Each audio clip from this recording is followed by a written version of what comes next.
Ok, j'avais envie d'essayer un truc marrant et franchement, je suis pas déçue. Parce que ça fait quelque temps que vous me voyez faire des kits pour faire des boucles d'oreilles en résine. Mais vous avez été quelques-uns à me parler de la Jesmonite, qui est souvent considérée comme une alternative plus écologique à la résine et avec un effet un petit peu plâtré. Sauf que moi, la Jesmonite, je connais pas du tout, du coup, j'ai décidé de tester. Mais bon, comment vous dire que si je m'étais pas trompée dans les proportions, ça irait mieux.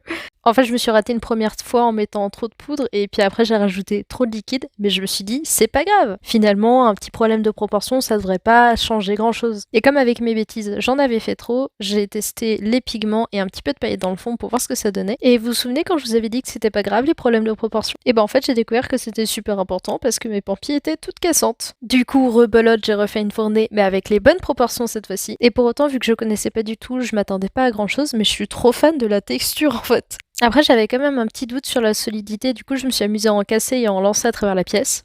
Et là, j'étais un peu déçue parce qu'en fait, je trouvais que ça se cassait super vite. Après, je me suis renseignée et j'ai vu qu'il fallait attendre jusqu'à 24 heures pour avoir la solidité optimale. Et effectivement, au bout de 24 heures, c'était quand même vachement plus solide et ça m'a redonné espoir dans l'idée de faire des kits créatifs pour fabriquer ses propres boucles d'oreilles interchangeables en Jesmonite.